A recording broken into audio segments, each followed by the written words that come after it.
Okay.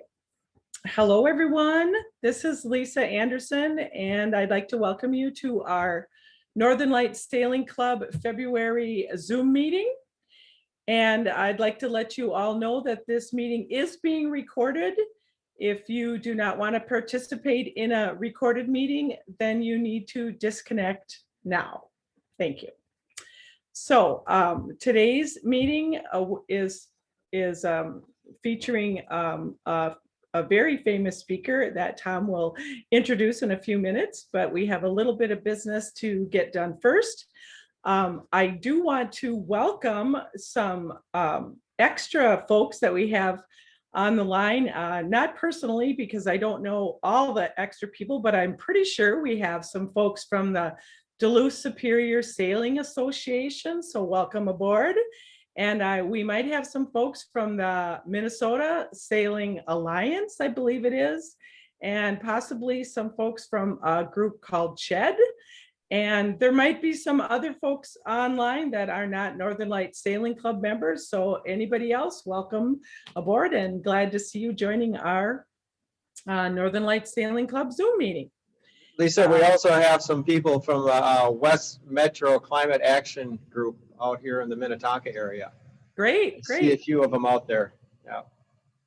And a couple little business notes as far as the operations of the meeting.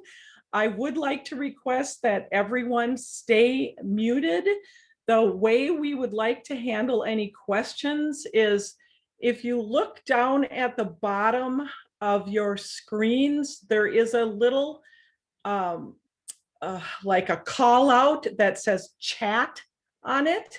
And if you have questions, if you click on that, it allows you to type in questions, and Tom is going to monitor the questions and relay the questions to David. And, we will do those live, but, there's quite a few people on the line, and it gets really cumbersome to try to let people unmute and just talk out loud. And it's just too hard to do that. So we would like people that when we get to the question and answer time to please use the chat function for that. A couple announcements just from my standpoint is I would like to remind everybody that next month's meeting is going to be a virtual trip night. Most of us are hoping that this year's sailing will actually be a good sailing summer. And I know that there are quite a few trips in the hopper, and we are going to have a pretty good presentation of things going on, quite a few Lake Superior trips. And there's, there's actually a couple trips that I think are already full. And I'm not sure exactly how Jerry's putting it all together, but if you have anything that you want included, please contact Jerry Sicard directly, because he's putting the whole thing together and we'll be running the trip night. So Jerry Sicard is the main contact person for trip night, and we will be, doing it pretty much like we've done in the past. It will just be a virtual trip night, and you'll be able to find out what we're putting on for next year. And I do know there is a lot of trips. I also want to mention again that we are coming to that time where we're looking for people that might be interested in being on the board. I don't know if Tom is going to give a little blurb on that, but there's also information in the bearings, as there always is, about being on the board. But there's always positions open. We have some people returning, we have some people moving around, but there's a lot of people in this club. And strangely, though, we seem to see the same people moving around positions on the board. So it'd be nice to get some fresh, well, I won't say meat, but you know what I mean. We need some fresh ideas on the board. And we the board members have pretty much decided that we're probably going to continue to meet virtually even when we don't have to. If we want to meet in person, we'll still have a virtual component. So if driving to a meeting or living farther away is an issue, it won't be an issue because, you know, you can join virtually. So that's always an option. And, you know, we've kind of gotten used to this Zoom thing, and some people, especially on nights like this, when you don't want to go out in the cold or a snowstorm, virtual is a nice option. I am going to ask if there is anybody out there that wants or needs to make any kind of general announcement to the club. This would be the time before we start the meeting. Is there anyone out there that needs to unmute and make a club announcement? Lisa, can you hear me? Yes. Oh, good. I got off the phone today with a long conversation with a broker up in Canada, and we were talking about the Canadian border and openings and closings. So 3 takeaways from the meeting. One was, as far as Ontario goes, he said he talking to the people up in Canada, there's no possible way that the border would open prior to June or July of this year, which certainly impacts some of my sailing ideas. But the second takeaway was, and more interesting, was the people in the Pacific Northwest. They're talking there that province would not open its borders until about April of 2022. Wow. And the third is for cruise ships that would be coming down the St. Lawrence or so far that might be, you know, interested in going to the Canadian waters or Canadian areas. They probably would not also be allowed in. They're going to be kept outside. They won't be allowed in until 2022 also. So that Canadian border, they're taking the COVID thing much more seriously than many other places. As a matter of fact, we talked about how to get a customer to see a boat there. And, you know, one way to do it, the only way to do it is have a boat shipped to the US. The buyer meets it at the border. And if they accept the boat, fine, it moves on and gets delivered. If they reject the boat, as seeing it for the first time, they have to pay to send it back. So, and even the people, except for truck drivers that are allowed to ship goods back and forth, but general public, if they leave Canada and then come back to Canada, there's a mandatory quarantine period, and they have to give the Canadian government a check for $3,000, and then they stay in a hotel determined by the government. Wow.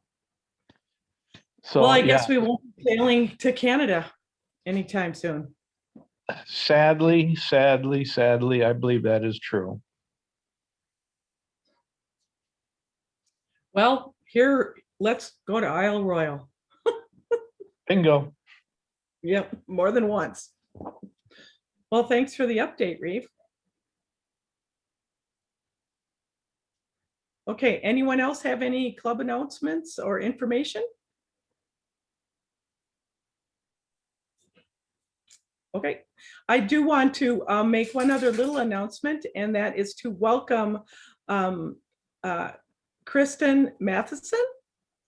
And she has volunteered to take over from Marilyn as our new Bearings editor.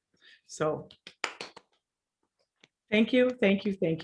We have been looking for someone to take over from Marilyn, who has been doing it for a long time and wants to retire. And so we're looking forward to seeing some new handiwork in the Bearings editor area.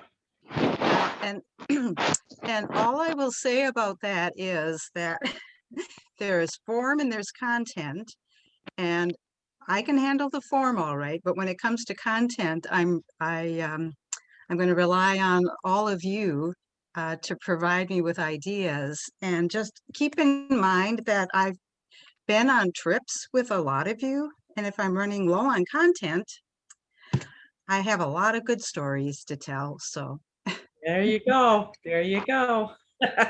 Sounds like a threat. Yep. Uh, Well, there you go. Finley Vale, Tom. Where's Emberson out there? He's on mute, I think. I have a whole file on Tom Embertson. What did I do now? Contribute to the bearings. Yeah, Oh, we'll I find was- out. I We'll was find keeping a journal on all of those trips, Tom. okay. out. Okay. Anything else? Okay, well, then I'm going to turn it over to Tom, and Tom can read off the qualifications of our speaker. Yes. The child. Okay, that you was can supposed mute to now, take care Lisa. of the child that was supposed to take care of the dog. So I'm going to mute now. Go Yeah. ahead, Tom. Okay, everybody. Hey, for those of you who have been to our Zoom meetings, this is well, I think we had our first one. Was it March or April? So it's almost been our 12th Zoom meeting, and we have had a lot of wonderful speakers. And it's not fair to compare one to another. Tonight we are honored to have just an amazing person.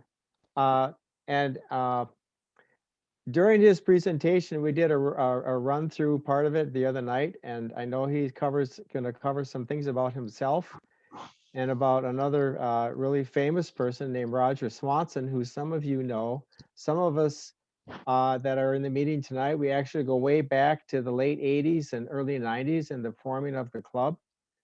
And speaking of going way back and being old, I think our senior resident here, Dorothy Zimmerman, our resident energizer bunny, I have delegated her the introduction of David to her, because she's the one that really knows a lot of history. Now, I just want to let everybody know, I have you've seen many of Dorothy's epistles, and I told her that tonight is not the time for an epistle, and she's agreed to limit her introduction, and she could introduce David. It could take an hour, but I told her she had a couple of minutes.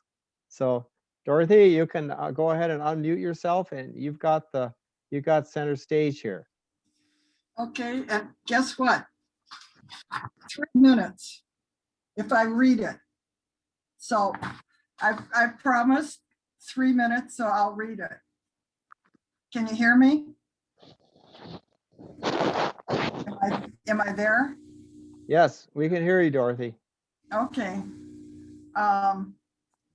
Well, David, just want to know how happy we are to have you. And just for a little background for some of the newer members and our guests, I thought I'd suggest, how do we know David and Roger Swanson? And I've read about, heard about, and seen pictures and photos of David Thoreson for the past, 25 years, counting, all through Roger Swanson and his sailing videos, slides done by you-know-who, David Thoreson. So let's go back to 1987.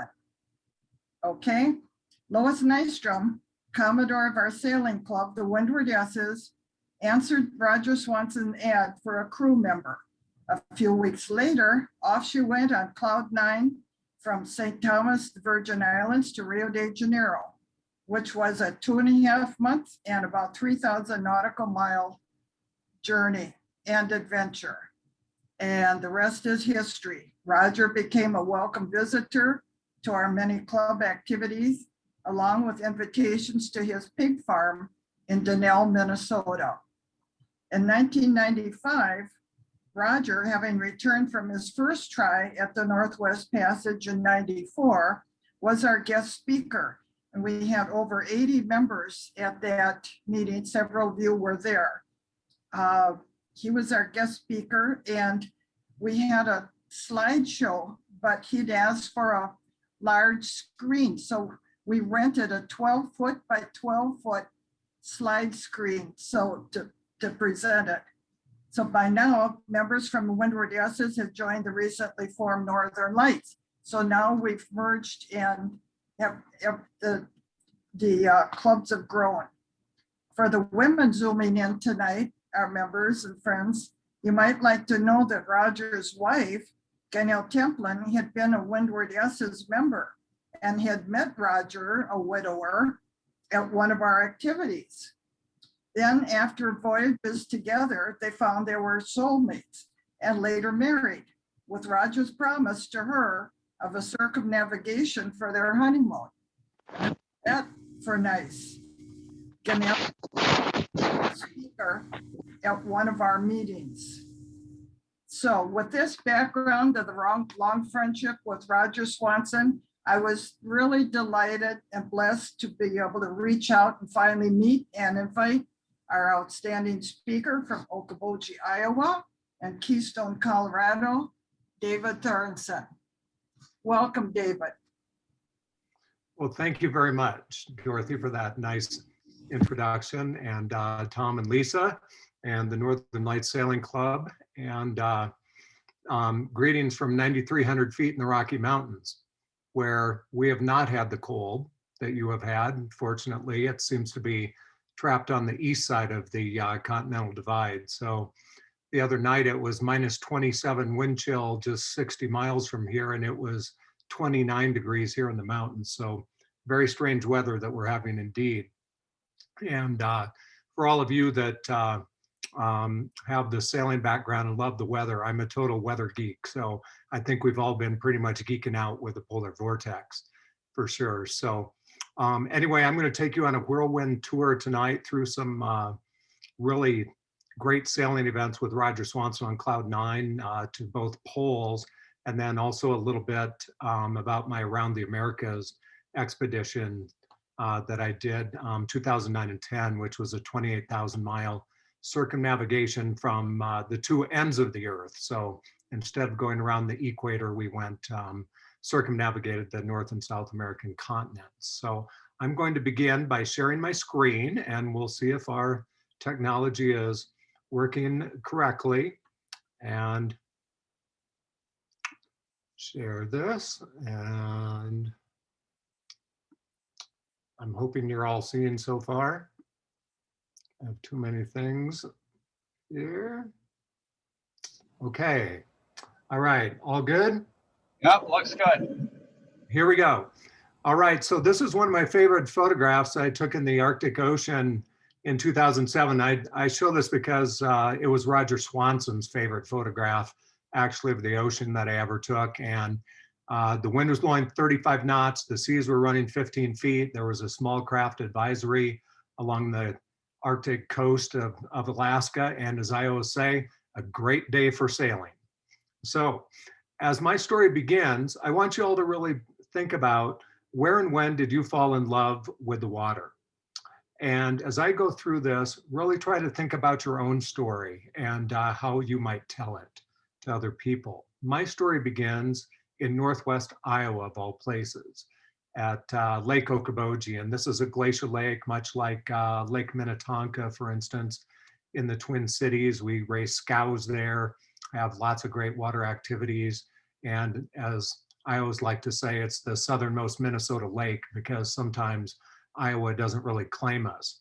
And we do all the same things that you guys do. Everything revolves around the water, biking, you know, lots of great cycling and trails around the lake, lots of wildlife, migrating waterfowl. And as a photographer, I just love photographing wildlife like pelicans and great blue herons and all the great birds around the area.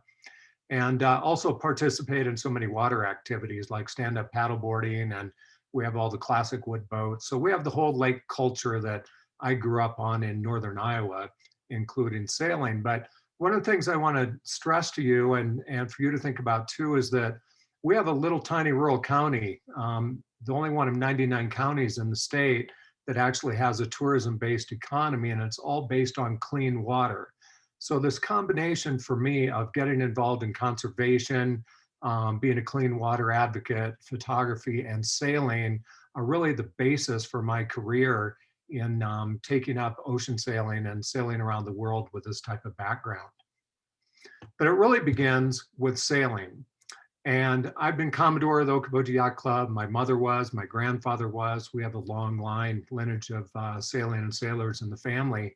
And this is Miller's Bay, right near our yacht club in Okoboji. And this was during the Expo National Championship a few years ago, of which I always photograph and participate and help. And I used to race X-boats myself. This is how I grew up with my mom in the 1960s, sailing back and forth across the lake. And very hard to see, but on the stern of my little sailboat there, it says help upside down.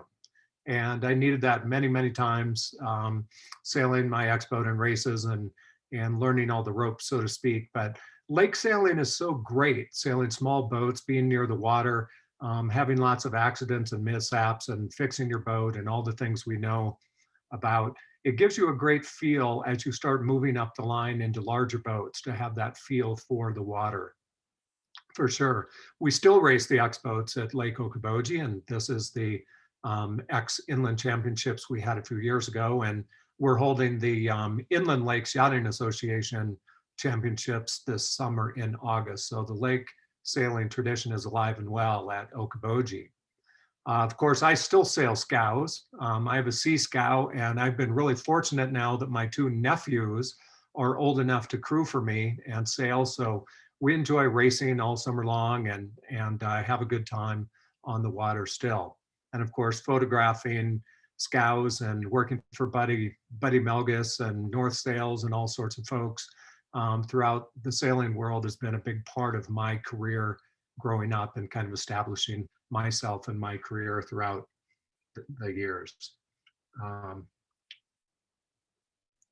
Now, this is Roger Swanson, and a lot of people ask me, David, how did you possibly get from Lake Okoboji to sailing around the world? And the answer always comes to me very easy. I met a southern Minnesota hog farmer, and the rest is history. And it's the honest to God truth, 37 miles from Okoboji, it's the little town of Denell. And I'd heard about Roger Swanson, and he had actually even sailed a scow with his son Stephen at Okoboji. And so we had this kind of connection already through the scow world. And so I went up to interview him for a story, and then he interviewed me about actually sailing with him, and that's how we made the connection. But Roger sailed over 220,000 miles around the planet, won the Blue Water Medal, Distinguished Cruising Club of America veteran and member. And he was really one of the most amazing sailors in American history. I think people will be talking about him for generations, about his sailing adventures and sailing to all the remote places that he did. I was so fortunate to meet him and have the opportunity that I did to sail aboard his very famous yacht, Cloud 9, a 57-foot Bowman Ketch. This photograph was taken in Tuktoyaktuk in the Canadian Arctic. As one of your members mentioned, the Canadian Arctic will be closed again this summer. I was supposed to be up there again this summer, but unfortunately I won't be going.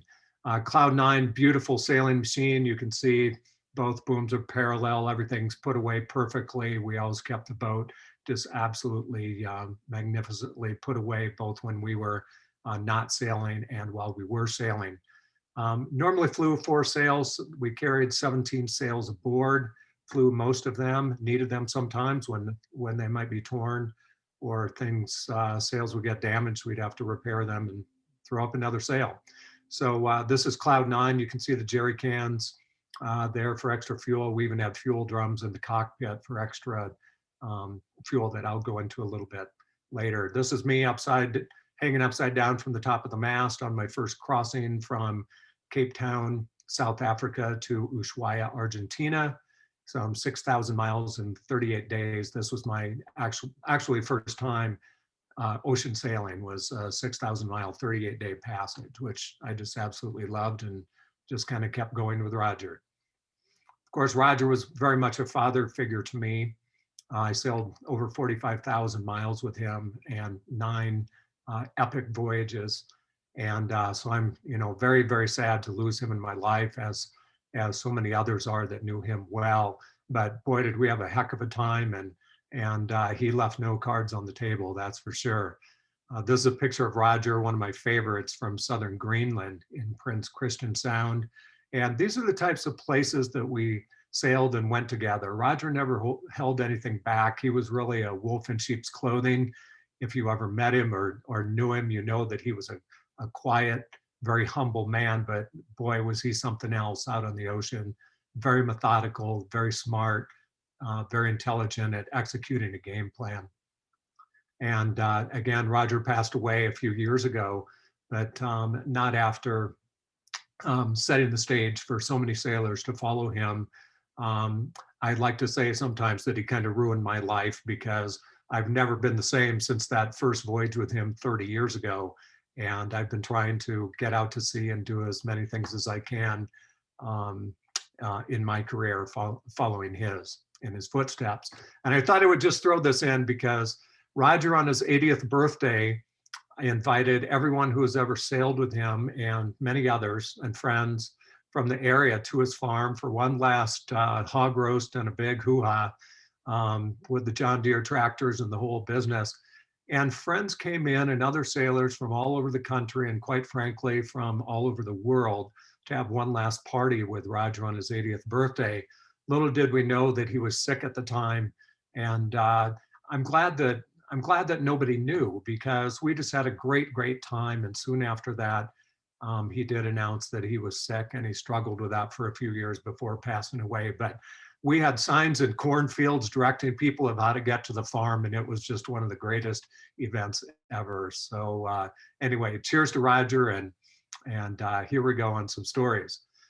When we sailed across the Atlantic that first time, we ended up in the Beagle Channel and going up into the fjords in southern Chile. This was a fjord that wasn't even named on our chart, and we named it Bayou Timbalas, or the Bay of the Kettle Drums, because of all the calving glaciers that were just calving these huge chunks of ice into the water and just echoing off the mountains there that were 8,000 feet high right in front of us, just magical places. Roger introduced me, of course, to cold weather sailing. And I love cold weather. I kind of thrive in it. And so this was a big thrill for me to get out in the ocean in snowstorms and sleet and hail and pellets coming at you at 80 miles an hour. And I just had a great time. It was through all this sailing in cold weather that I really began studying how all of these weather systems form the Earth's climate system and how it all begins to work. And it's something I'm fascinated about to this day. And of course, climate change is one of the huge issues that we face, that we can be talking about a little bit in some of the questions later. We saw all kinds of strange weather fronts. This was really a cold weather system, cold front, that literally we sailed through 20 degrees different on one side or the other. And it was sort of like the gatekeeper of our entrance into the roaring 40s.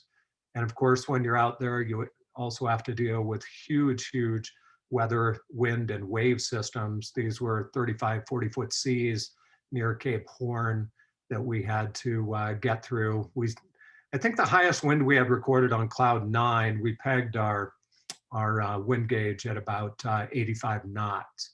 And there was a boat near us from New Zealand that got dismasted in that same storm and had a lot of trouble. So you pretty much have to work together and trust each other so that you can get through these systems together, and you know that sometime it will end. This was my first iceberg that I saw sailing to Antarctica in 1992. And this is where the polar sailing really began for me. In 1992, we sailed down to Antarctica, across the Antarctic Circle, and we were the first American private sailing vessel to ever sail that far south across the Antarctic Circle in 1992. And of course, the great thing about sailing is stopping, as some of you know. Roger always said that, when you'd ask him, Roger, what do you like best about sailing? And he'd say, stopping. And, that's the nice thing. You work hard to get to where you're going, and your reward is you get to see Adelie penguins like these in Antarctica and get out with scientists in the field. And that's what I love to do, to video and record what scientists are doing.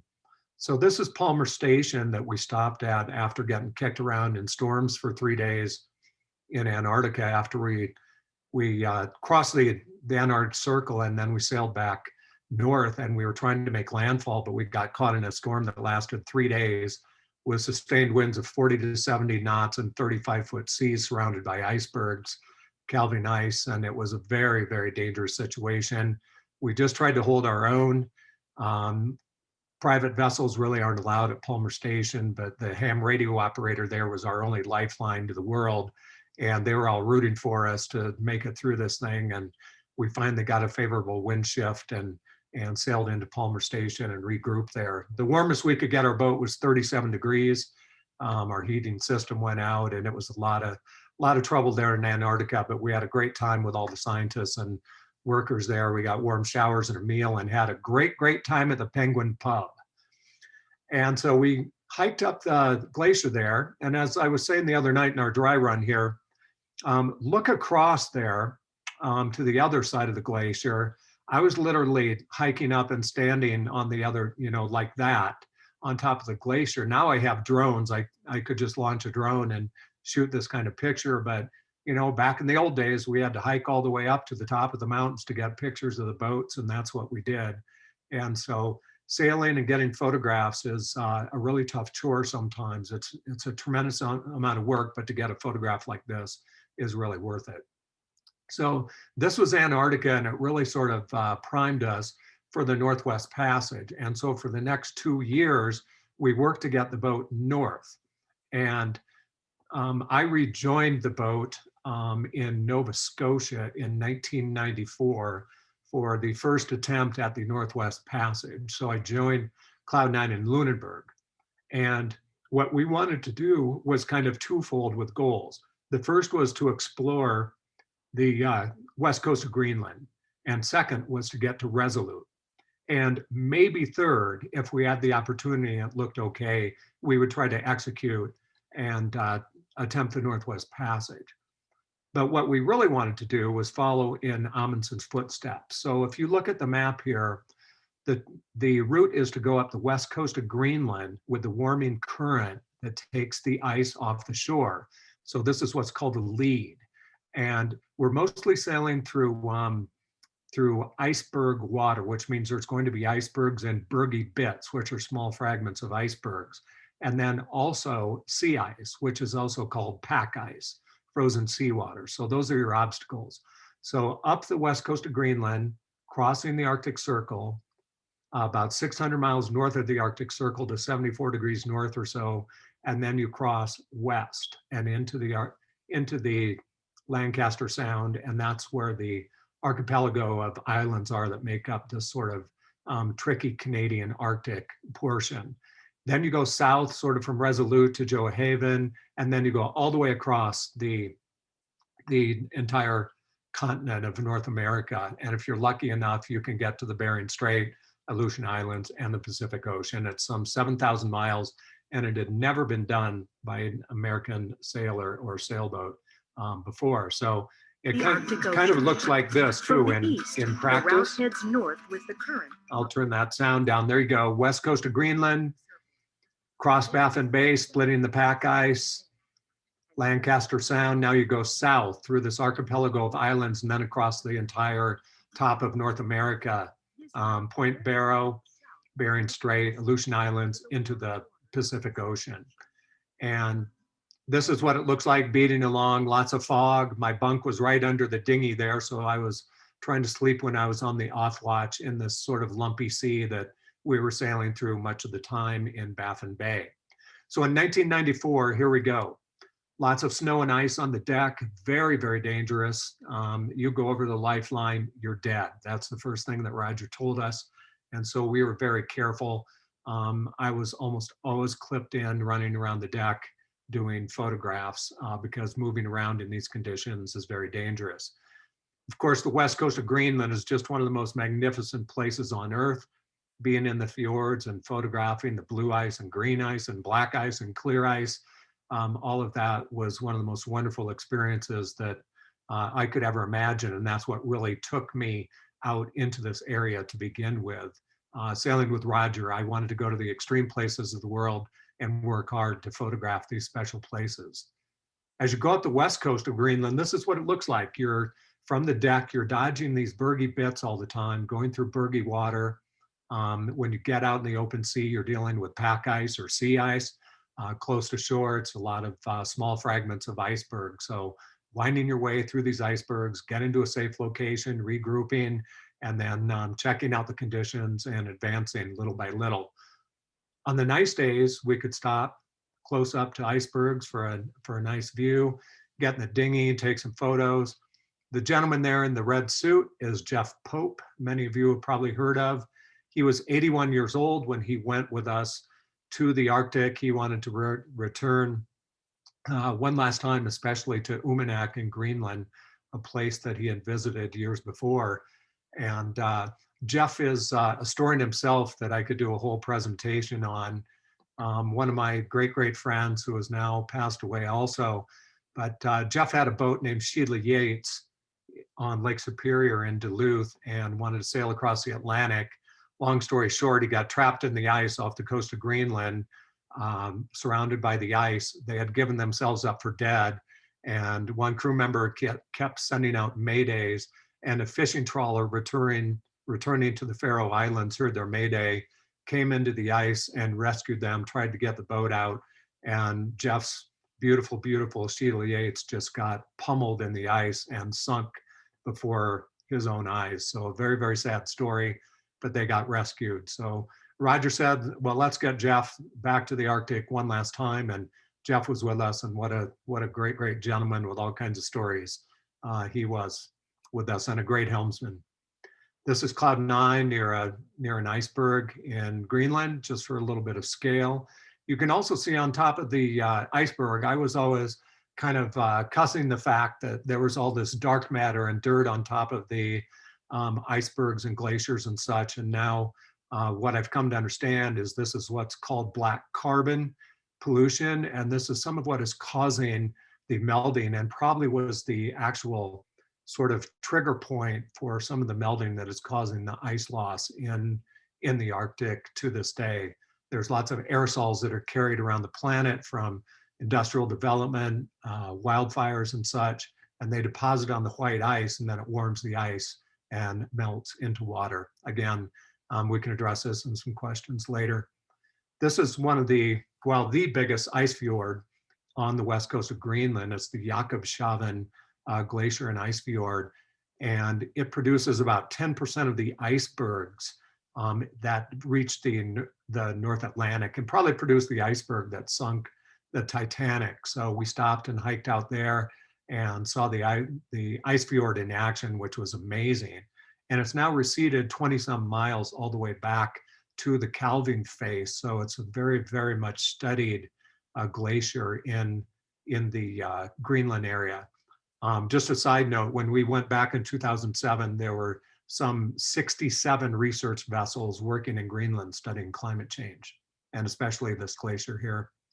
Stopping in the little communities was just special and amazing. This is Sisimiut, just over the Arctic Circle. They have beautiful little homes, really fun to get out and stretch your legs, eat some local food, and meet some of the locals and learn about how they live there. Of course, Greenland's a combination of Danish folks and Greenlandic people. So you have this combination. Every town has two names. This is also called Holsteinborg. So it's Sisimiut and Holsteinborg, Danish name and Greenlandic name.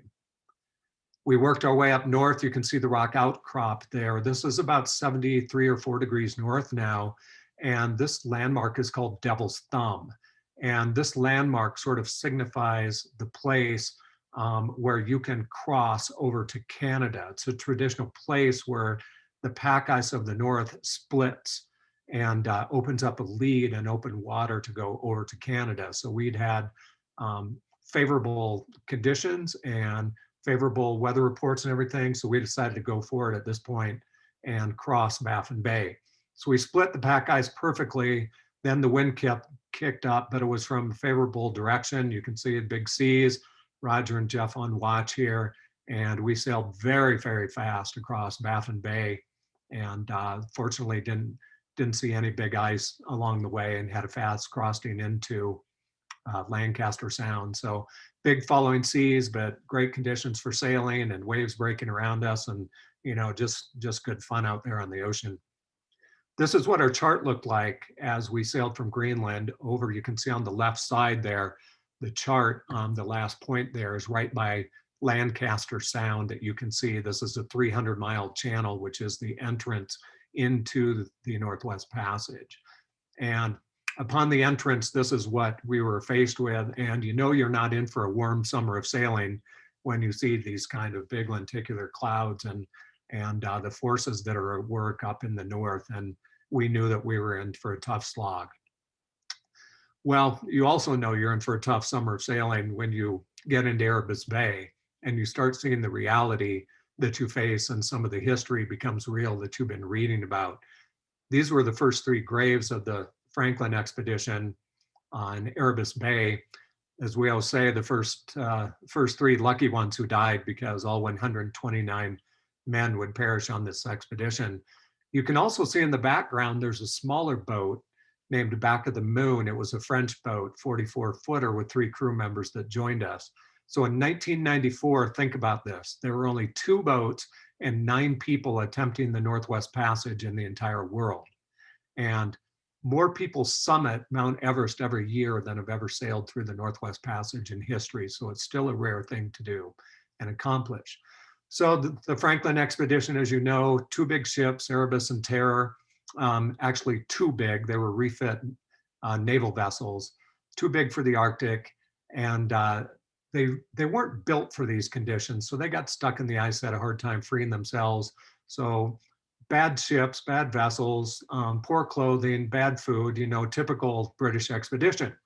But because they were lost there and we didn't have internet back in the 1840s, no one really knew what happened to them. And it set off a number of expeditions to go to the Northwest Passage to look for what happened. And all of the charting and exploration of the Northwest Passage took place over the next 60 years, culminating with Raoul Davidson going through the Northwest Passage in 1903 to 1906.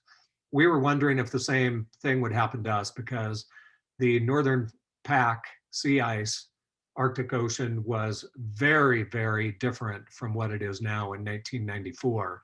And we faced tremendous pack ice everywhere. Everywhere we tried to go, we got stuck in the ice. And for 2.5 weeks, we just battled the ice in August. You can see our lines there. I was using ice climbing screws to attach to ice floes to secure us near shore on some grounded floes at times. We were drifting with the ice at times using grapple hooks. And it was just a very, very dangerous situation when we got stuck in this very, very thick pack ice that you would have needed a icebreaker to get through. And so we found ourselves drifting with the ice, stuck in the ice, separating from Back of the Moon, our French friends, and eventually hitting our no-go date where we had to make a decision to abandon our hope and dream of going through the Northwest Passage that year and just retreating and getting out of there without losing our vessel or our lives. So we finally got some information from the Canadian Coast Guard that if we worked our way north, we could get to an open lead and get back out of Lancaster Sound if we could get to Resolute and then head back out sort of the same way we came in. So in 1994, we retreated some 3,000 miles all the way back out of the Northwest Passage, all the way through Baffin Bay, Davis Strait, back to Greenland. And the Northwest Passage had claimed another victim, and we did not accomplish our goal in summer of 1994. So years passed, I sailed a lot of different expeditions and crossings and even some warm weather trips with Roger, but we kept talking about the Northwest Passage. And so 13 years later, Roger was 75 years old, and this was still on his bucket list, and he really wanted to do the Northwest Passage, of course. So we had been talking, and I said, "You want to go?" And I said, "Absolutely, I'm ready." And so just a little background on the 2007. In these 13 years, of course, you think to 1994 and 2007, now we had sort of the every person internet was created, And I now had the same kind of access into scientific data and information, which was showing that from the satellite data and other research that there was just less ice in the Arctic. And of course, there's this big discussion about whether all this climate change stuff was real. And so I wanted to do what was called ground truthing. I wanted to go as part of the crew and do a blog and write and photograph about what we were experiencing in the Arctic to see if what scientists were saying was actually real and was taking place. So with that background, off we went again. Roger said, hey, this is a business trip. So this time we just blitzed from Newfoundland across over into West Greenland, right on up to Upernavik, where we stopped. We would head across Baffin Bay from here, but first we met up with Jotun Arctic, a Norwegian vessel that Roger knew from years past. And so they were up there doing some research. They had a climate scientist with them aboard. And so we got some great information from them. And they said there's no ice this year in Baffin Bay, so you should have a safe crossing. And they've been hearing that there is very little ice in the Northwest Passage. So great information from them. Chris was up working on our radar unit, which was giving us tremendous problems. And of course, it's really foggy there a lot of times. And with icebergs, you need good radar to spot the big ones. And if you spot big icebergs on radar, then you know there's smaller ice around. So you know when to be a little more cautious and careful. We thought the unit was fixed. As it turned out, it was never working correctly. So we just had kind of false information all the way across Baffin Bay. And it's something I hate to even look back on now because it kind of gives me the shivers just thinking about.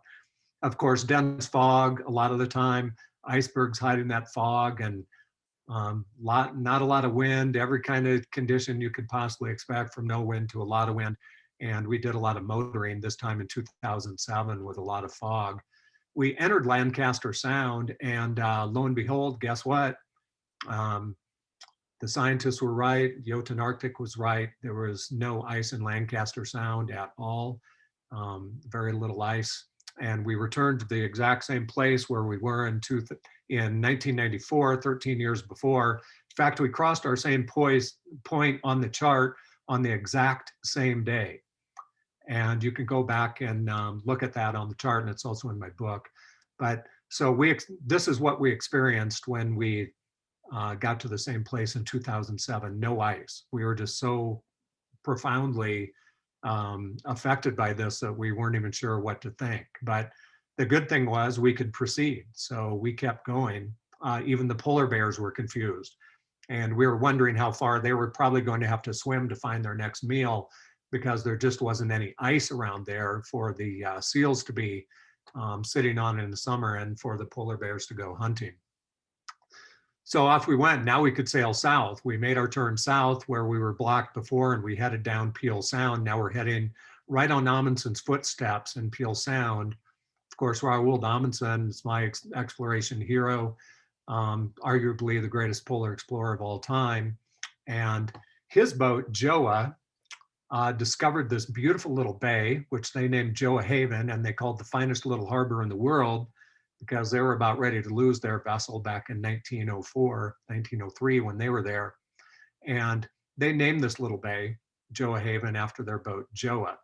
We sailed in there just about 100 years later and dropped anchor in almost the exact same place as Amundsen and their crew did 100 years previously. So we were really honored to be there in the community, and they welcomed us in, and we had a great time.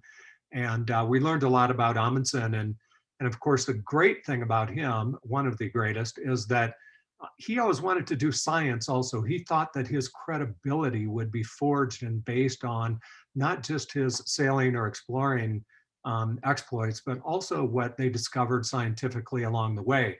So I think their greatest achievement while they were there frozen in the ice for a couple of years was to discover the geomagnetic North Pole. And they also spoke the language. They had a smaller boat, smaller crew. They used furs and you know, really tried to adapt like the native indigenous people did to their surroundings. And therefore, he was a very successful explorer unlike some of the British folks who refused to adapt in those earlier years in exploring the region. So to me, he was a great hero because he changed the whole nature of exploration with what he did. We continued on, a great big high pressure system, not a lot of wind as we proceeded. That's why we carried extra fuel. We motored along and we saw conditions like this, very, very little ice in the Northwest Passage in 2007. As we proceeded, I took this photograph near Point Barrow. I loved the symbolism. It was just a very spiritual time up there in these remote places for me. And we became the first American sailors in history to do the east-west historical Northwest Passage following Amundsen's route. And we were very, very proud of that, but we also kind of felt like we got in a little cyst from the changing climate. This is our crew of 6. You can see lower right there, Roger, and you can see the stress and also just how tired Roger was at the end of this voyage. And there's Gaynell next to him and our crew, Doug and Chris, Matt, and me in the upper right there. So, and I love this picture in black and white because we don't look a whole lot different from the Motley Amundsen crew at the end of their voyage. And so this is what explorers looked like in 1900 or in 2000. It's all the same. We were doing the same things, exploring the world, learning from our surroundings, and trying to share that story with people along the way. So what do we learn from all that? I think Amundsen would be pretty shocked by the changes in our environment that we're all seeing. This current polar vortex, -30 to -50 below normal. But looking up north, you see that the Arctic is actually warmer. And this warming Arctic is actually what is changing much of the weather pattern that we're experiencing in North America and around the planet. So this jet stream is getting destabilized and has what's called sort of a wobble to it. And so it's bulging out in certain places and spilling Arctic cold air all the way down into places that haven't experienced things before like this. We can bet that we're going to have more of this. We just had a record hurricane season, the record number of hurricanes landing in America. This is a record cold. We had record wildfires, and we just had the all-time record thunderstorm, the derecho storm in the state of Iowa, which flattened 25% of our forests and about 1/3 of our farmland in the state of Iowa. So it's a pretty amazing year that we're experiencing right now. And a lot of this is being generated because of what's happening in the Arctic. You can see from this map, this is wintertime temperatures now in Alaska.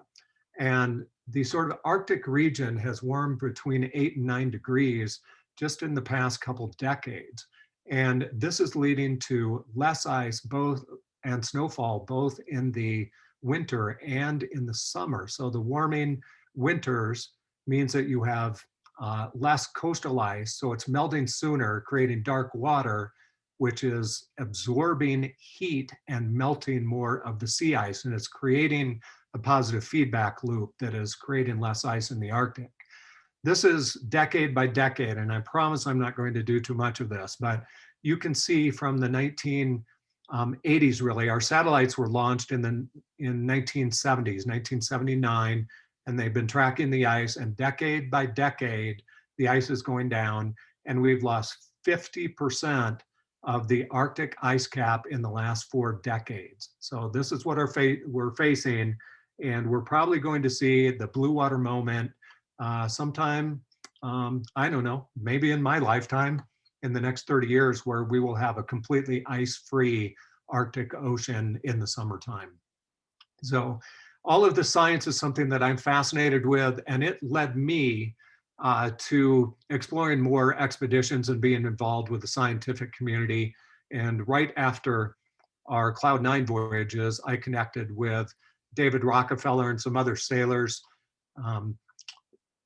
who were committed to raising awareness about seas and oceans, and also educating children to hopefully become educators or scientists that can maybe help solve some of these environmental problems that we're facing. So it was really unbelievable that I connected with these with these folks in this expedition to be able to work with NASA, NOAA, and MIT, and Scripps, and many other marine schools around the world. We sailed to 13 countries, 51 port stops, and I made presentations and got to speak to thousands and thousands of school children all around the planet, which was amazing. Here's our chart, our map. We started from Seattle. We did a clockwise circumnavigation of the 2 continents, which included a Northwest Passage from west to east. So through the Northwest Passage in the summer, then all through the Atlantic, back through the Pacific, and back to Seattle. We'd be doing, again, upper left, speaking to kids, which I love to do. Also looking at climate change, obviously doing, documenting animals that we would see along the way, marine mammals, and both launching and retrieving Arctic buoys that were collecting climate data along the way were just some of the things we did. Our boat was Ocean Watch, tremendous sailing vessel, Bruce Roberts refit 64-footer, carbon fiber kayaks, Google camera out on the side that was taking 10,000 images a day. We had satellite communication, and we wrote and photographed over 200 stories that were distributed worldwide during this voyage of 400 days. The big thing was speaking to kids. We had educators that were out ahead of us. And when we would come in, they'd get on the boat or we'd go to classrooms. And so we had bilingual teachers that were ahead of us working in classrooms to help with our educational program. It was mostly K through 8. We really wanted to try to reach out to young kids. So this was Ocean Watch. We had this beautiful spinnaker that was built by North Sails that they donated to our voyage. And we always tried to fly it when we were coming into port somewhere for sure. Beating through the Gulf of Alaska, heading north. Of course, we finally entered the area of pack ice near Point Barrow. And Barrow is now called Utqiagvik. They changed the name. So that's something you always have to be aware of when culturally, when you're traveling, is try to speak some of the language, at least a little bit of the names of places, which are sometimes very difficult to pronounce. And so we spent quite a bit of time around Barrow Utqiagvik, and we were fortunate to meet with scientists there along the way. We studied things like, of course, coastal erosion and what was happening with the melting permafrost. Almost every community now that is located right along the coast has had to build barriers because the permafrost is melting, and with less sea ice, they're also getting more wave action, which is tearing the shorelines apart. And because the communities are built right on the shorelines, they're losing a lot of their buildings, and it's destabilizing a lot of their roads and airport runways. And so their communities are being threatened by a number of fronts in the far north. Well, this is the area of the bowhead whale.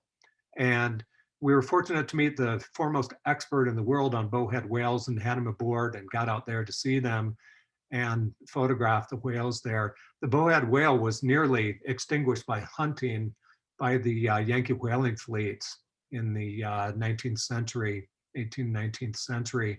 But a few of them remained, and it was because of this combination of the scientific community and the hunting community working together that forged a new kind of conservation that allowed the whale to be brought back to sustainable numbers now. It's one of the great conservation stories in the history of the world. So the bowhead whale is definitely something to read about and explore. Here's a really nice picture of some bowhead whales from up on the mast that I got along the migratory route as we proceeded forward. This is ornithologist George DeVoke that we met, who lives on a little barrier island north of there, again, stopping to see scientists, and he studies a bird called the black guillemot.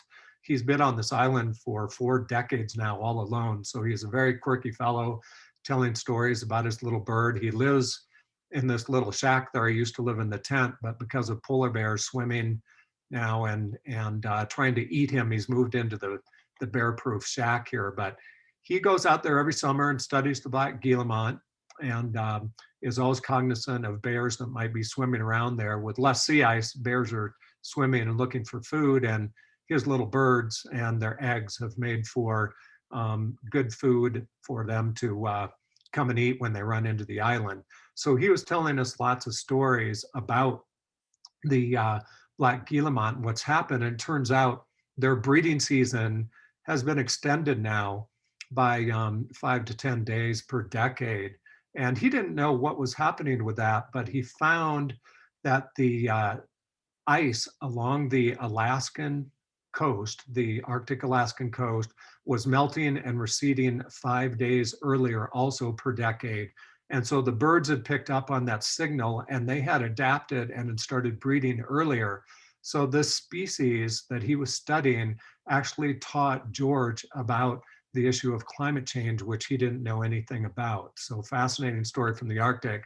And of course, the bears are swimming and they're swimming around everywhere looking for food. And when they hit an island like where George lives, they're going to try to eat him or eat his birds and the eggs. So when he asked George if he believes in global warming, he goes, no, but I believe in polar bears. And he never saw a polar bear for his first 28 years when there was sea ice, and all of a sudden there was less sea ice and the bear started swimming to his island. We kept proceeding on and on. That's me up on the spar. I was usually up there with binoculars and cameras, signaling down to the rest of the crew where to go through the ice. We did have a little bit of sea ice in Amundsen Gulf, which was really fun for us to try to work through. About 60 miles of sea ice was really about all we had to negotiate along the way. This is one of my friends that I made in the town of Tuktoyaktuk, which for kids I pronounce Tuktoyota truck because it's a lot easier to pronounce. And this is a fisherman named Wayne Thrasher who had just caught his whole season's worth of fish. These are white fish, and he's filleting them out, and he's got a little smoke shack going in back there. He also had harvested a beluga whale, and he was making a stew called bipsy, which is just a lot of fish guts and meat and cartilage and all sorts of stuff. And I sat there while he told me stories about the Arctic and his ancestors and traditional hunting and fishing. And every once in a while he'd dip that knife down in there and give it to me, and I'd have to suck all the stuff off there. And he'd watch me try to chew it and swallow it, and I didn't really know what to do with it, and gag reflex. And he thought that was the funniest thing he'd ever seen in his life. And so we became friends, and he laughed, and he invited me to the ice cave. So I got to go 30 feet down under the community into a traditional ice cave where there were 19 rooms where families who were still fishing and hunting traditionally could keep their food underground in the natural storage system that they'd had for thousands of years. And so many of these ice caves are now melting in the Arctic, especially in certain areas. They're lucky that theirs is deep and in a very good place and very secure. But he told me he was very saddened to see this happen, and also the fact that kids are losing their traditions and culture in the far north. We kept proceeding. You can see these calm days. We called them the halcyon days of summer. We looked for these weather windows when we could motor, and you can see what's left of the pack ice. It's just disintegrating into small little fragments, which we could easily move through. At the time, we didn't have any problem negotiating our way through them. And along the way, we would meet other explorers like Kev and Tony, who were British military officers who thought they would take a little break from the war in Afghanistan and have a jolly good time on an expedition on an open 17 boat that they were rowing and sailing through the Northwest Passage. They had just had an encounter with a bear ashore, and they were telling us about it, that the bear had almost killed them because they had had the dead man's click on one of their rounds that they were going to fire to scare the bear off. And so they ran for it and got in their boat and got back out where they were hanging out now. And they were just laughing about the story about the bear and telling us. And we were so impressed by them. You know, we invited them out to the vessel and gave them a meal, a little shot of whiskey to warm them up. And Herb, our writer there on the right, wrote a story about them and said that if these two were in charge of the British Empire, there would still be one. So we had a great time with them. And these are the types of folks that, as I read in a book years ago, you can only meet by doing this. And you know, you could advertise or lay traps for them and you still couldn't run into them. You just have to go out into these remote places to meet these folks, and then you become friends and learn about their history and their exploration. So you can see it was 27 degrees and they're in flip-flops and Crocs. So these are some tough guys out there exploring. Of course, the real reason that I have always gone out there is the beauty that I try to capture as a photographer. And so these are two polar bears on healthy pack ice, and a mother and probably a 2-year-old cub. And I was just honored. We shut off the engine and just drifted as close as we could. And I was up on the mast and got some really beautiful pictures of the polar bears out there. This is what drew me out there in the beginning. And even with all the issues of climate change and cultural issues and all the things that we face in the world, we live on a very, very beautiful planet. We have to keep that in mind. And sailors are really out there at the forefront of exploring these remote regions of the world. And we're really important in this era that we live in to come back and tell these stories to people about this beautiful planet and place that we need to preserve for future generations. So this is what drives me out into the world, to capture the beauty of place, the majesty, the immense power of nature, to see these things while sailing, and to bring back and tell the stories of these wonderful places on planet Earth. And of course, photography has advanced to the point where you can shoot really in the middle of the night now. We're starting to get a night in Baffin Bay, and we had this crazy warped morphing moon that rose right over the icebergs in a rough sea. And I was laying on the deck with a camera, shooting at like, you know, 1/10 of a second at 25,000 ISO for any of you that know photography, and able to capture an image and use it, which was something I could never do in the old days of film. So the advancements in technology have just been fantastic in order to shoot photography out at sea now. And with the advent of drones and small waterproof cameras, I kind of missed that in the, you know, when I was really in the middle of my career. But I'm using all of that advancement in technology now, so it's really, really fun. And this is just beautiful, beautiful sailing as we exited the Arctic and headed out into Baffin Bay. And of course, we completed the Northwest Passage again, recrossed the Arctic Circle. And at that point, it kind of dawned on me that I had become the first American sailor in history to ever accomplish the Northwest Passage in both directions. And, you know, it's kind of a crazy thing for just a humble small town Iowa boy to be able to do these things in life and have these opportunities. And I certainly, you know, I say that all of my achievements have really been because of all of the folks that I've met along the way, who have given me the opportunities to be a part of a crew like Roger Swanson, or my friend Mark, Captain Mark Schrader from Nebraska here, David Rockefeller. And so I'm really lucky to have had these opportunities. Well, I keep very detailed journals. And I wrote in my journal about this experience of crossing the Arctic Circle and the Northwest Passage again, and thinking about Amundsen and some of my exploring heroes that I had read about for all the years, and thinking about this golden era of exploration. And I really thought that I kind of bridged this era between the golden age of exploration and this era that we live in now. So I feel like the golden age has ended and this new era of exploration is just beginning, and it's so exciting. And that's the era of studying climate change and what's happening to our planet. And again, sailors are really at the forefront of the new explorers of the world that are out there in these places, experiencing, recording, keeping logs, and bringing back these stories about the changes of what's happening on planet Earth. And little by little, I think we're making a dent, and I know that we're going to, for me anyway, I'm very hopeful about what we're going to do and accomplish over the next few decades. And we have lots of solutions, technology available, And I really do think that climate change is going to be the issue that brings us together as a people around the planet as we work to solve these problems. So thank you very much. I hope you've enjoyed my stories this evening, and I will exit this and we can start with some questions and question and answer stuff, which I really enjoy. It's really crazy for me because I'm used to speaking in front of audiences and I hate this Zoom stuff, in all honesty. David, I don't know quite where to start. You know, it's you can even get a little weepy watching this when you start talking about all the changes and what's happening to the indigenous people up there and all the erosion and everything else. But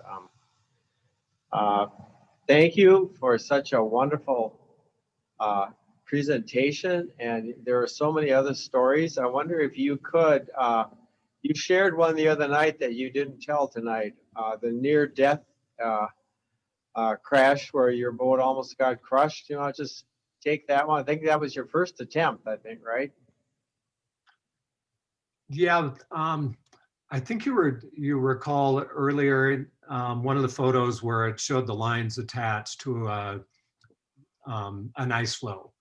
And so when we were really stuck in the ice, we tried to use little small islands and such. There was an island there called Griffith Island we were using as a deflector shield.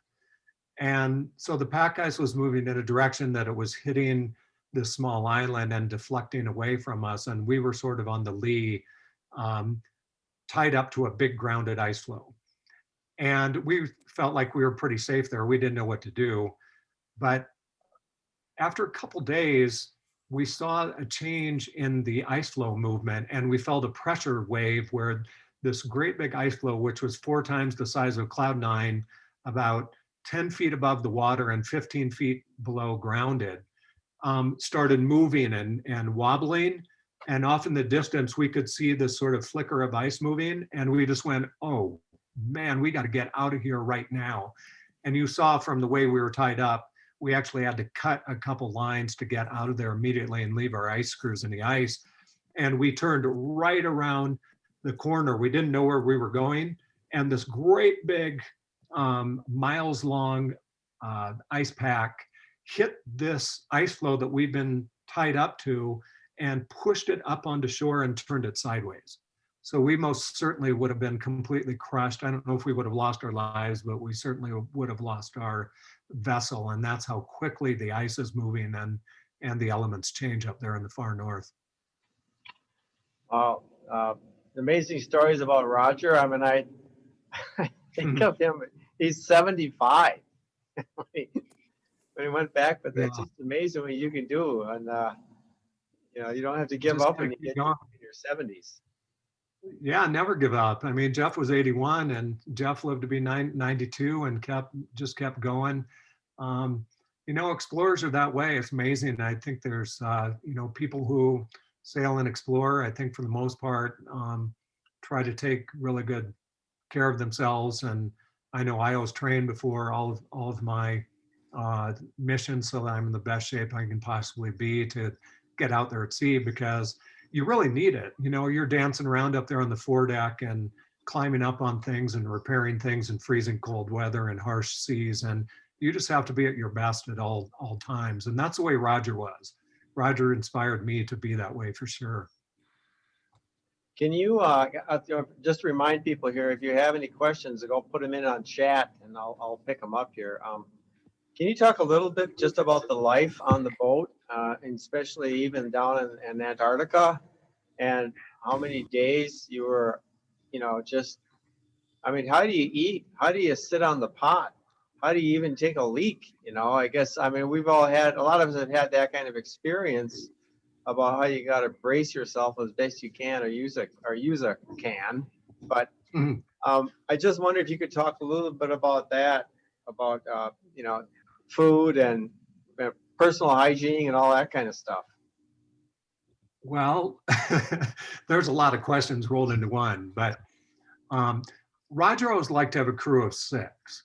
And the reason he did was because he could do kind of the naval watch system. He liked having 4 hours on watch 8 hours off watch with 3 different watch captains. So you had lapping watches. So if I was a watch captain, for instance, I would have 2 different crew members overlapping with me.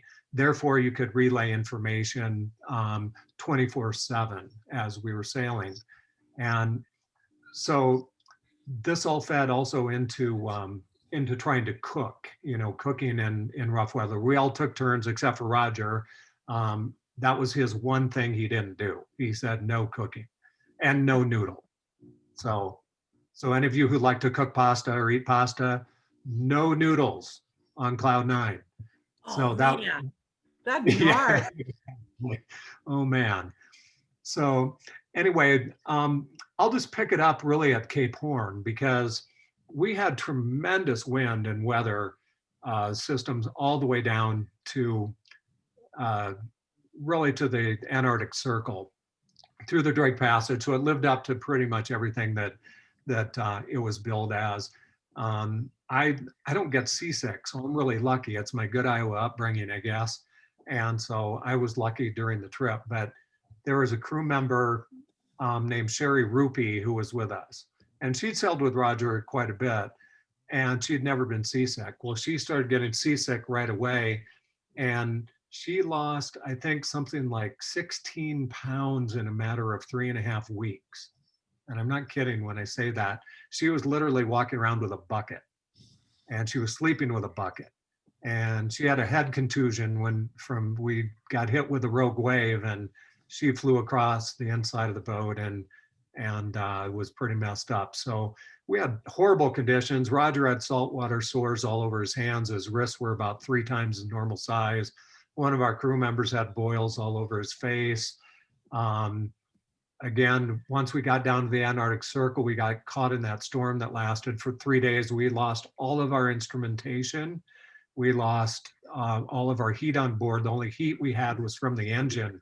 We had a little blower that you could use. It was 37 degrees down below. So you would come in off watch and you would be completely soaked all the way to your bones. And everybody was giving up something, to try to stay warm. And I gave up a little sleep to try to dry out clothing for the next watch. We'd really had a hard time getting any kind of food in our systems at all. And we were really sort of sailing with, compass and telltales at that point, and just trying to sort of stay alive. We had ice all around us, calving ice. Our storm trysail got ripped off our mast. We lost a number of sails. We had, fortunately, our head sails Roger had built. They were sort of a Cape Horn North sail ballistic material that you couldn't even grab to, you had to just kind of roll in a big circle because you couldn't even grab it. It was so thick. And those head sails really saved us. We were sailing triple reefed. You had to have some sail up, otherwise it was just too unstable. We were heaving to most of the time, and we lost 25 to 30 miles of position just trying to stay in the same position. 55 miles off coast trying to hold our position. We were 85 miles away 3 days later when we got our favorable wind shift. But we were almost flattened a number of times, and we had ice on the hull. It was so dangerous. If you lifted your head up above the Dodger without goggles on, your face would have been ripped off by ice pellets. And so there were a couple times during that time I was writing in my journal that I thought that we were going to lose it because we were really just hanging on by a thread. But we finally got that favorable wind shift. We had 55 knots of wind, but at least it was a reach to broad reach, and we could get into shore there, and that's how we got in. I think I told the story that the circuit board underneath Roger's bunk was running this diesel heat system that he had just put in to the vessel, for this trip. Well, it all failed. And this circuit box had saltwater penetration in it, and it was mounted under Roger's bunk in the stern of Cloud9. So I took that completely apart and worked on that and got it to work so it could pulse a little heat through, but we never got warm. We didn't get warm again until we got back to Cape Horn. And during that time, we had 85 knots on the crossing back through the Drake Passage. So Ugh. Roger said he had more heavy weather during that Antarctic trip that we had in his entire career combined in 6 weeks. Yeah. We Here's never got a, out of it.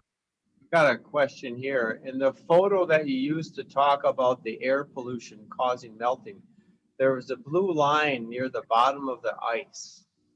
You remember that? What was the blue line? Yeah, so the blue line, think of these big icebergs when they're attached to the glacier. And many of you have seen these, like blue lakes on the surface now of the ice in Greenland or in Antarctica. And what happens is when you get some meltwater, it starts working down through the glacier or the iceberg. And then during the season, it refreezes. And so you have a crevasse or something, water flows down into that, it refreezes when it starts getting cold. And so it looks much different than the rest of the iceberg or the glacier itself, just because of the composition of the water itself. So not all ice is the same. Ice is made up of different minerals and substances that are carried within the water. And that's why icebergs look different colors, for instance. They refract light differently, they absorb light differently.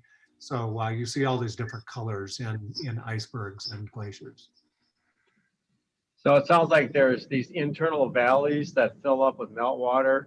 And then as it's their turn to calve off, then you see the cross section of that valley. Is that what that happens? That's exactly what it is. And a lot of times you see it, an iceberg will be drifting around for a long time, especially if they're large. And what happens is they start getting heavier on top, and the water action below is melting and making that area smaller. And all of a sudden they'll flip over, they'll change. You'll see these different changes to the icebergs themselves, and you can tell the ones that have flipped. And that's a lot of times when you see the different colors of the ice that really start popping up. You see the little fissures with all the different colors. And again, maybe I should have included a whole bunch of those, but I think I took 10,000 images or something that voyage, so it's hard to put them all in. One question is, what happened to Cloud9? I still, I don't know. I tried to get a hold of Chris Parkman, who I think probably has the best idea. And Cloud9 just started getting sold over and over again. She was down in Mexico and then came back to the United States through about 2 different owners. And then I think she got sold again. And I'm not sure if she's even in the United States anymore. But since you asked that question before, I'm going to, I will find out, and I will email you guys for your club so you can know the whereabouts of Cloud9.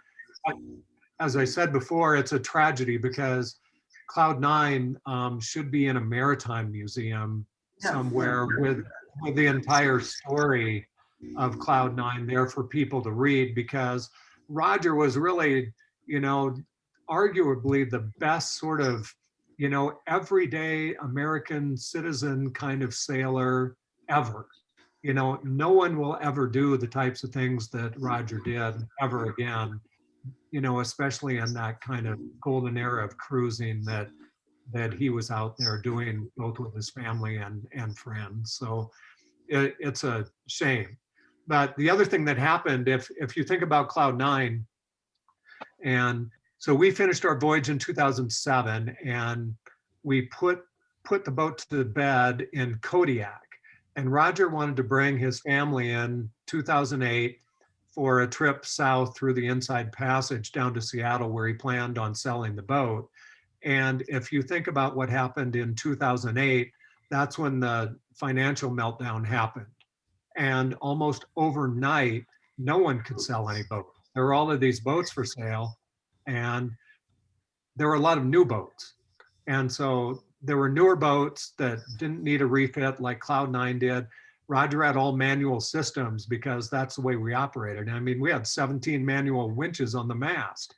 And, you know, so you were always up there doing those types of things, and new modern sailboats aren't operating that way. So he had a really, really hard time selling Cloud9. And in fact, Cloud9 was still sitting there in Seattle for sale when I went out in 2009 to meet up with Ocean Watch.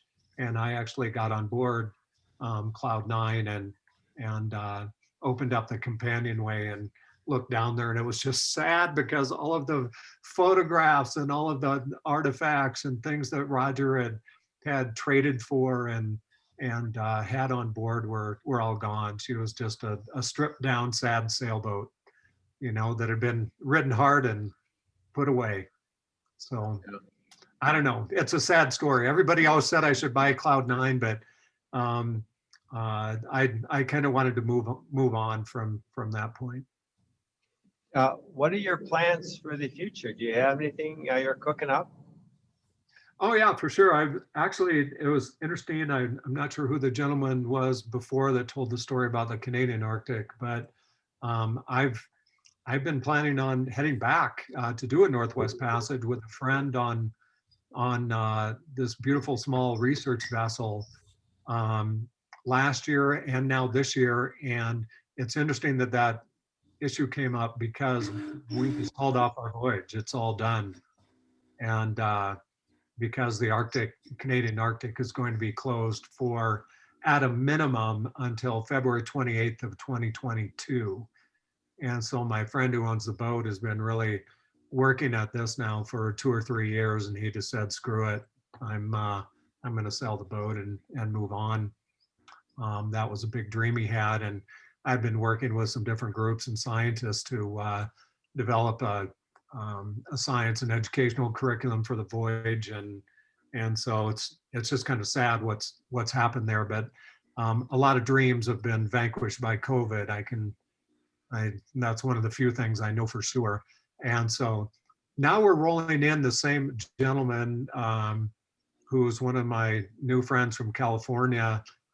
He's a huge Tesla investor and has way too much money, but he's also a sailor. He knew Roger and he had really admired his voyages with different people. And he's having a carbon fiber Dragonfly 40 built right now. I don't know if you're familiar with that boat. It's being built in Denmark. It's a trimaran, cruises at about 17 knots. And so I'm sort of putting together the initial sort of thoughts and research and charting and everything to maybe attempt a fast Northeast Passage from Denmark up by Norway, Spitsbergen, Svalbard, and going through the Northeast Passage on the Russian Siberian side. You know, run into some of those Russian icebreakers. I fully expect it. Yeah, but there's some really interesting places in Russia if you can get access, and they have some, just like with a place that's special to me, the Arctic National Wildlife Refuge that I've spent some time in. They have some pretty special places there too that we could stop. And the nice thing about utilizing a boat like this that sails very fast, is very efficient, is that whole area is opened up. It's like wide open water now. So we could sail pretty fast at times. And again, within the region of the Arctic Ocean, especially with land masses around, you don't get as much sea and wave action. So, you know, this really fast carbon fiber trimaran that can go fast in between waypoints, then you can stop, you can even beach it, you know, take it up into a river system.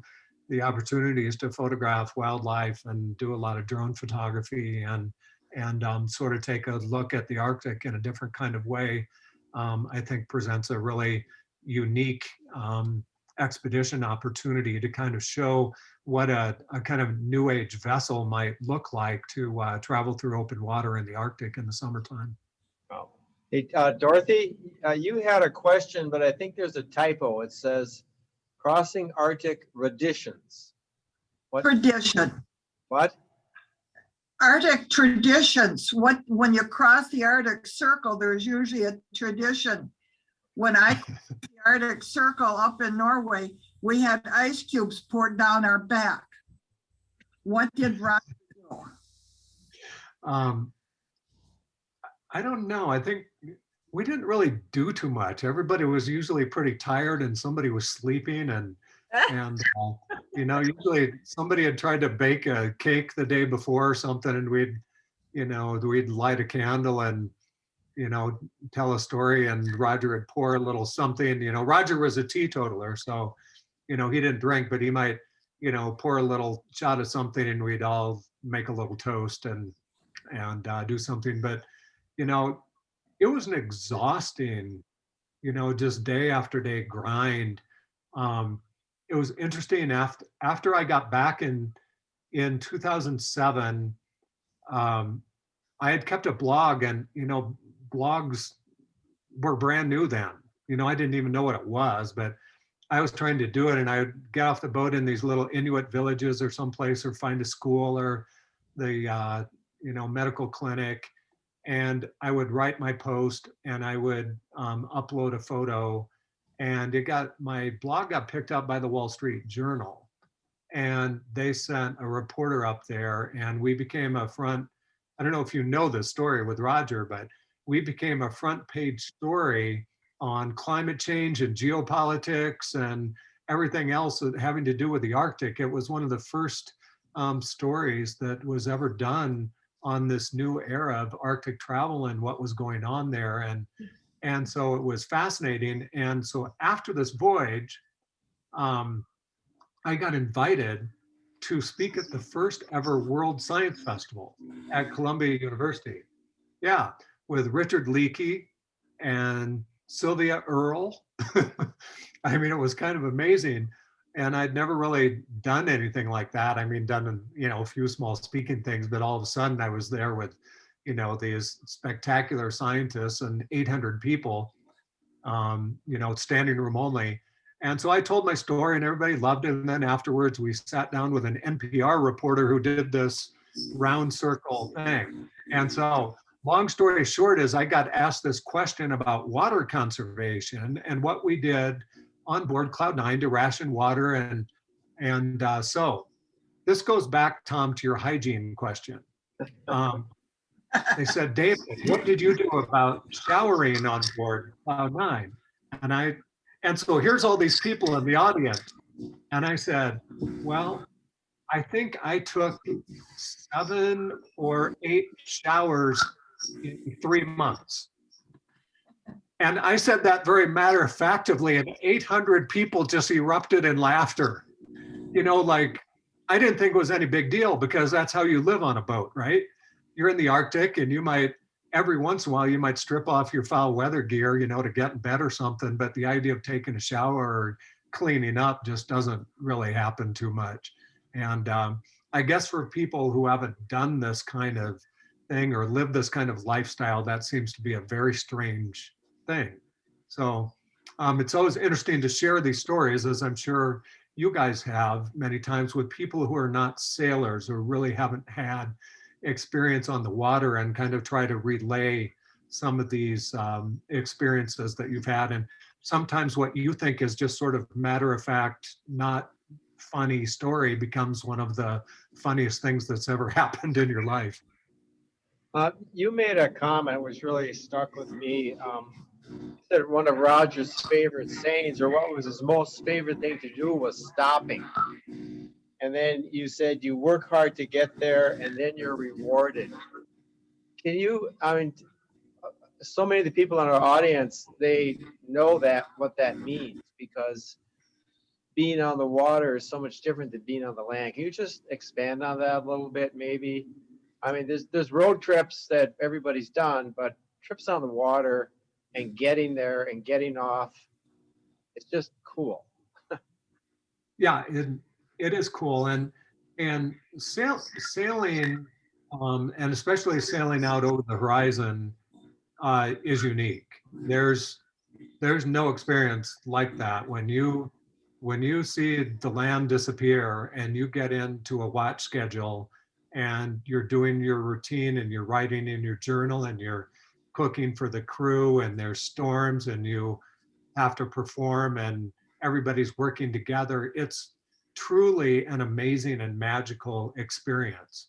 The things that you do and accomplish together, the teamwork that it takes to accomplish this and pull this off is extraordinary. And it's exhausting. And many times you just don't feel how exhausted you are until you get to what was the goal or the destination. And you get the boat all put away and tidied up and you step off onto the pier and you know stumble down the pier and maybe go have a beer with your mates or something like that, and it is the greatest all-time experience that that I've ever had in my lifetime to be able to go out in this dangerous huge sort of environment where you are so small. We never saw a vessel in 38 days at sea from Ushuaia, from Cape Town to Ushuaia, Argentina. Nothing out there. And it really just gives you a sense of the size of the planet and the power of nature. And you just gain such a respect for the elements and for the power and forces that make up this planet that we live on and this bigger outer universe. And so that's why I think that working hard and you get this overwhelming experience and then you get to shore and it just feels so good. There's nothing like it. I mean, we partied with the Danish Navy. We'd gotten our butts kicked in the Arctic, and we had to retreat all the way out. We lost a crew member who had to be flown off the boat because he was bleeding internally. Jeff Pope had lost 32 pounds and was emaciated and was near collapse. And we get into Greenland and we had that where we stopped and was like, oh my God, we made it. We made it. We just shredded our mainsail. The thing was completely shredded and we had to put up a spare and, we made it. And we got there and the Danish Navy ship that was there invited us aboard and cooked us a big dinner and we had wine and drinks and, laughed. But no noodles. Sang, but no noodles. We didn't have any noodles. So yeah, I mean, it's just that amazing experience that your everyday chores aboard a sailboat when you are traveling from A to B are to get to A to B, as efficiently and safely as possible, making sure they have each other's backs, working as a team and accomplishing that goal. And you don't think about anything else. You're just totally focused. And once that focus stops when you hit shore, you finally get a chance to let your guard down. And that was so great about it. The other thing that Roger always said that I loved, we'd be sailing the boat and Roger would be awake down below, at the nav station or whatever. And, he was so attuned with the boat, with Cloud9, he could tell when we might be heeling just a little bit too much or when, maybe the wind was picking up a little bit. He'd stick his head up and look around and he'd go, I think we need to take a reef. And we'd kind of go, oh God. And, because whoever likes to take a reef out at sea, and then he'd go, okay, let's give it 5 minutes. And he'd go down below. And then about 30 seconds, he'd come back up and he'd go, let's take it now. And so he was always so good at understanding when the conditions were changing, and especially to be really attuned when conditions were like increasing, when the wind was picking up, and he was really attuned to those subtle details. And so we were always ahead of the game on taking a reef and making sure that we were safe for the next change in conditions. So we got 3 more questions here. If you can Okay. hang on for that. No One problem. is, your second passage was on a much larger boat. Was it any more comfortable to sail or a more comfortable life on that boat? Of course, you probably actually had heat and other things. Yeah, in fact, we almost had too much heat.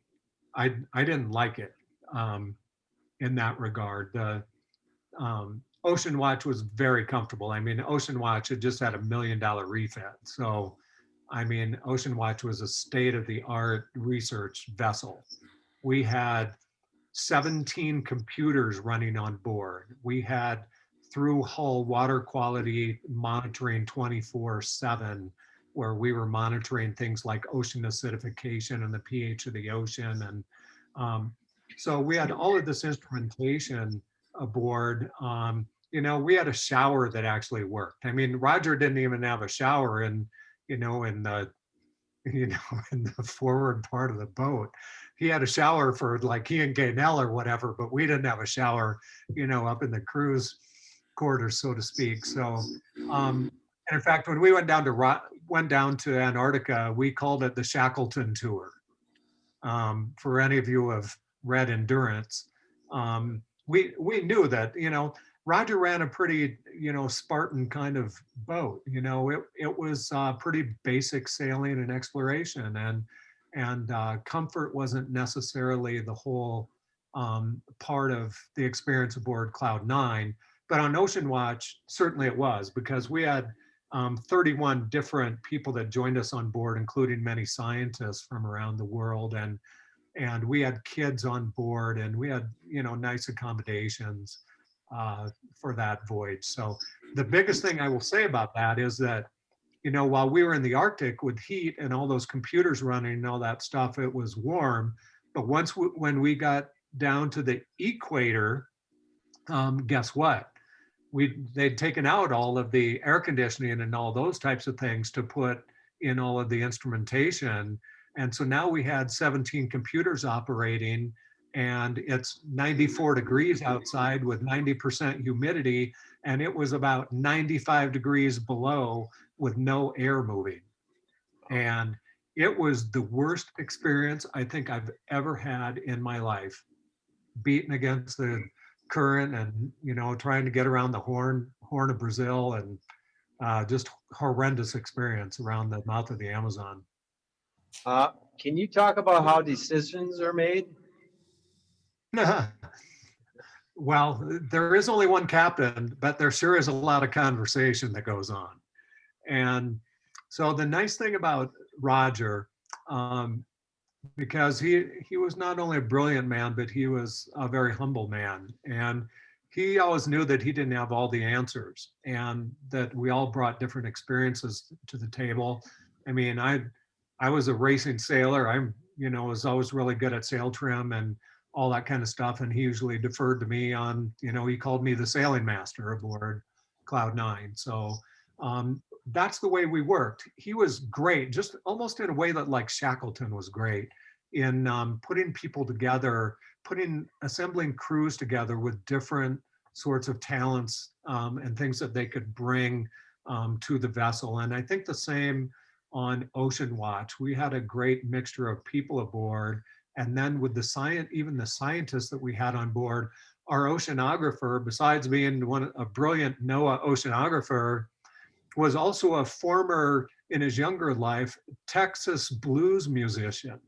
And so he had an iPod that he brought with him that was full of the best music you've ever heard in your entire life. And so late night on watches, Mark and I would sit and listen to Michael's music late night at watches, sometimes when we were really tired, and that helped us get through a tough evening. So, there's one captain and decisions all went through the captain, but everybody always brought something to the table that was a skill set that could add both to the decision making and also to the safety and performance of the crew.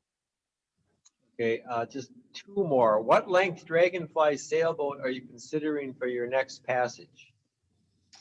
It's a brand new one. If you go to the Dragonfly website, it's the largest one they're making now. It's just going into production. And my friend is adding a whole lot of carbon fiber, so it's even lighter and faster, but it'll be a new thing for me. I believe it's a 40. I don't think it's 42. I think it's a 40, Dragonfly 40. So it's pretty comfortable with a crew of 4, sort of like we had on Ocean Watch a lot of the time, which means you can do a 4 on, 4 off watch rotation, which is kind of nice, especially for short passages. And again, I don't know if I want to sail across the Atlantic on that boat, but I think heading north into open sea for the Northeast Passage, it's almost a perfect kind of boat where you can make a fast passage in open water. But I've never sailed on a boat like that, so I'll probably be going over to Denmark a few times. And if we are going to do this next year at this time, when the boat's finished in March, we'll be doing sea trials at that time over in Denmark. Then finally, do you have any plans to visit Minnesota in the near future? If I can, I only did a partial virtual visit. I was going to go to Grand Marais last summer for the solstice celebration and do a presentation there and do a workshop and really immerse myself in the community. So I'm definitely planning on going to Grand Marais for the summer solstice this summer. Cross the fingers that we can, be vaccinated and be able to maybe get back to a little normal and be among some people this summer. So I'll definitely be up there if any of you are headed that way. And for sure, I'll be in Minneapolis. Oh, and sorry, just one other one here, which I'm sure across a lot of people's mind, but somebody didn't ask until now. Thank you for a wonderful presentation. How did your family react to your announcements that you were embarking on these harrowing adventures? Well, when I first started this, and I've been thinking a lot about this recently and looking back through journals because this fall will be my 30th anniversary of going to sea with Roger. And I didn't get married until much later in life because I wanted to do these things. So I didn't have to tell a significant other, but I did have to tell my parents that I would be buried at sea if anything happened to me. And that was one of the hardest conversations that I've ever had in life. And I'd done a lot of adventures before, but never anything like this. And they weren't quite sure what to think about it. But they had also met Roger. And my father especially became very good friends with Roger, and they trusted him. And I think that's one of the things about sailing is that it makes it a lot easier to talk about these very serious issues of life and death if you know that the people that love you know that you're with experienced people that really care about you, and that safety is the number one, safety at sea is the number one most important thing about a voyage, is that you want to leave healthy and you want to return healthy. And that's always the number one goal. And so I'm happy to say that we had a few accidents aboard. We put 38 stitches in my friend Helmut at sea in the middle of the Atlantic Ocean. We had broken arms and head contusions and a lot of other things that happened, but nothing really, really bad ever happened. And so that's, I think, one of the things that I'm most proud of my whole sailing career is that we've always been safe and cautious and done things by the book. And I owe all of that to my training as a young apprentice with Roger Swanson, who I think was one of the greatest teachers that I've ever met in my life. Wow. Okay. So finally, Dorothy and Lisa, if you want to make a closing comment, Dorothy, why don't you go first? Well, I'm thrilled to death, David, that it was unfortunate that you had your knee surgery, but it's fortunate for us that you didn't have such a busy schedule. You couldn't be with us this evening and bring all of this fantastic experience that we've listened to, watched, and lived vicariously through these adventures for the past 24 years. And I thank you so much, and thank you for bearing with me for the tenacity I had to keep asking you for replies and getting your emails correct and all of that. But you've made this old ancient mariner a very happy person. And my biggest regret is I was dating somebody that couldn't see going 3 weeks without getting off the boat. Otherwise, we had planned to go with Roger from southern Chile to Tahiti. And Mhm. I was all committed to going. And unfortunately, my friend said, I can't do that. And dummy me my opportunity. And, timing is everything. And I've just enjoyed getting to know you and seeing another facet also of Roger, because he's an outstanding person. Thank you so much. Well, thank you all very much. And when you guys do hold, back in pre-pandemic days, where do you guys meet to hold a presentation? Like if you do have a speaker or something, where do you guys get together? Well, our standard in-person meeting place is there's a Chester, it's called the Chester Bird VFW, which is in Golden Valley, which is kind of a centrally located place. It's an American Legion. It's an American Legion, the Chester Bird American Legion in Golden Valley.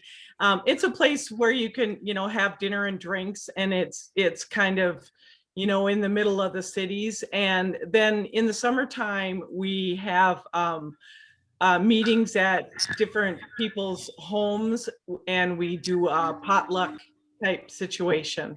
So, and we do usually have a contingent that goes up to the wooden boat show up in Grand Marais as well.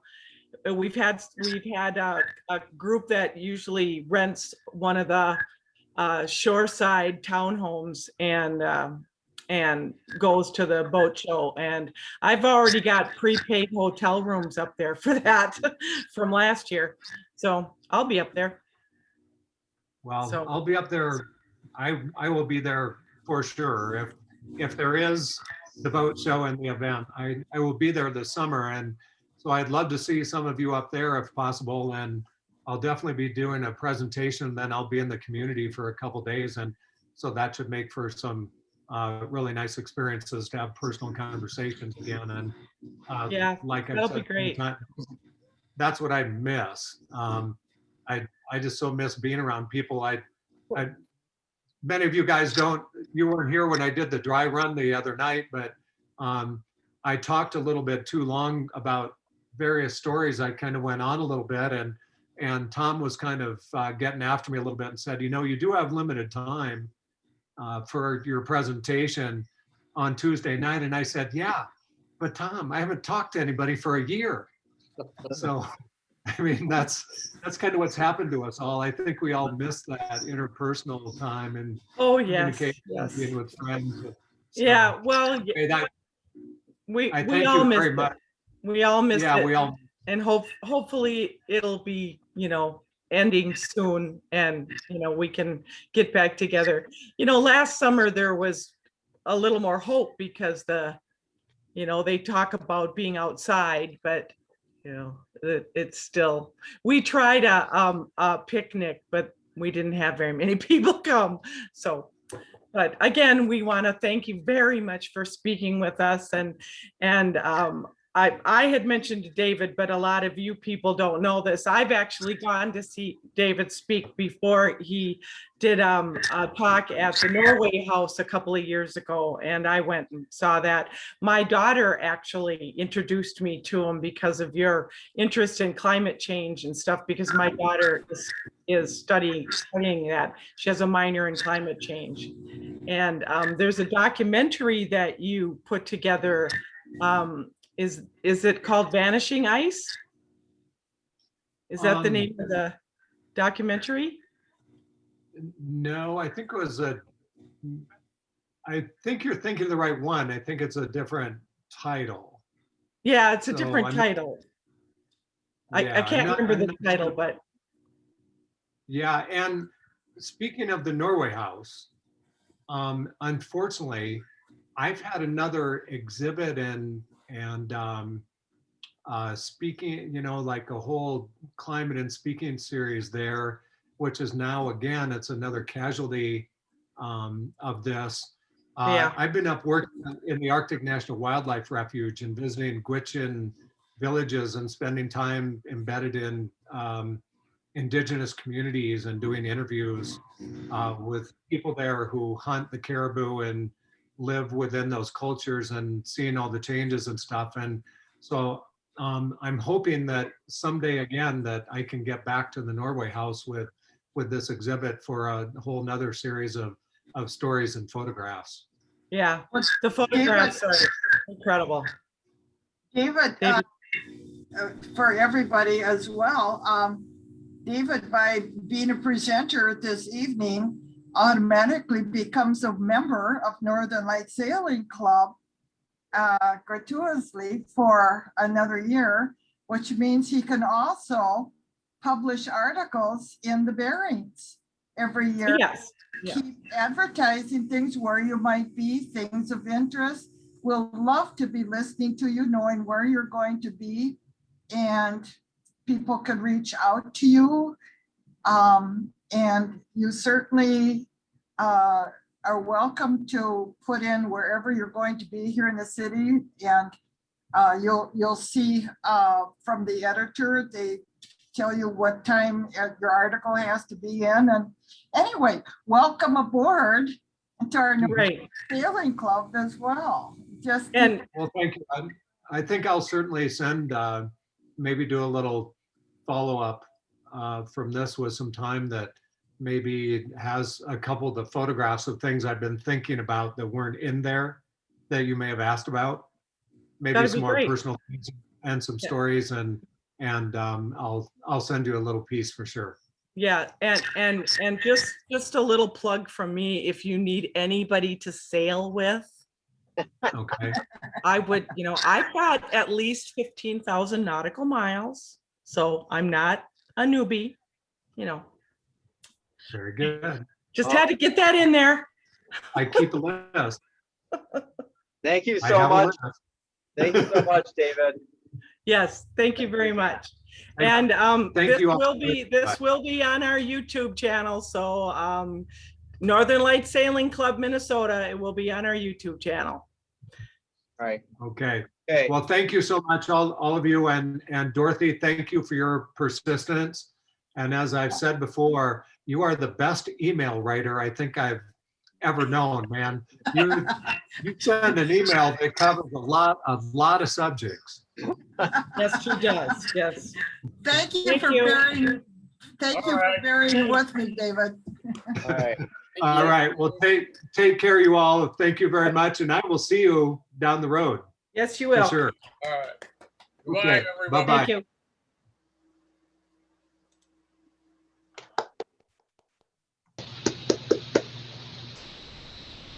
Great presentation tonight, Lisa.